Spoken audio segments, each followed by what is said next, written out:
Good evening. My name is Liz Isaacs, and I'm a parent at Diane Feinstein Elementary School. I have a son in second grade, and I have twin daughters entering kindergarten this fall. As a kindergarten parent volunteer, I experienced the challenges of a classroom filled with 20 children. Many were not 5.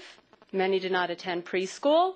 Many did not speak English, or that some had emotional or behavioral issues. I've also helped children who wet their pants. And I was only there once a week for 2 hours. Most of the time, my son's kindergarten teacher was alone. You all know that larger class sizes do not help students flourish. And more importantly, there comes a point when that incremental increase in the student-to-teacher ratio, combined with routine behavioral or performance challenges, causes a dramatic decrease in educational effectiveness, individualized attention, supervision, and safety for all the children in the classroom. As a parent of 2 entering kindergartners, this really concerns me. Thousands of families expected a class size of 20 children. You've broken your promise to all of us, and especially to the children embarking on their academic careers. Go beyond the talk. Not for my family, but for all the families who support public education in San Francisco. Thank you.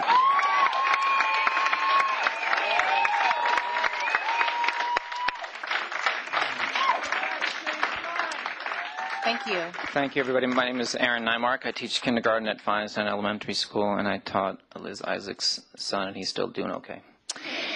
When I first heard about this issue, one story from my classroom came to mind immediately. Here's an example of something typical that happens quite often in kindergarten. One morning, one of my students accidentally cut his finger with a pair of scissors. With blood dripping on the floor, he panicked and began to scream and cry.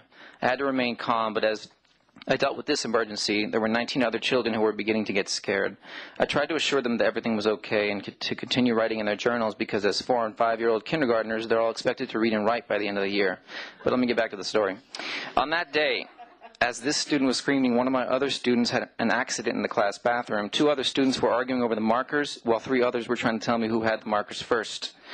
We face situations like this every day, and we respond to them with love and professionalism. This is our job. How would you handle 20 students while still managing to teach all of the academic content areas, reach our EL students, our inclusion students, close the achievement gap, clean poop and blood, sweep the floors, vacuum the rug, and give every child the individualized attention that they deserve? These are more likely to occur. Imagine 88 kindergartners playing in the yard with 2 teachers watching them. That's what will happen. We need to keep these cuts as far away from 4- and 5-year-olds, our youngest and most vulnerable students. Thanks for listening.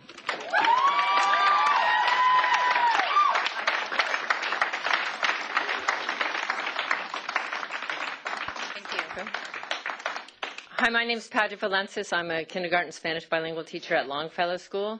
And I know that you guys, I know there's a global problem and a national problem, a state problem. I mean, I understand there's a crisis going on, and yet I urge you to consider where you make cuts. I mean, all my predecessors said everything much more eloquently than I can say, but kindergarten is such a huge job, and we want joyful learners. It's the foundation. It's where kids come in and have their first real expression of school, experience with school, and we want that to be as joyful and as meaningful as possible.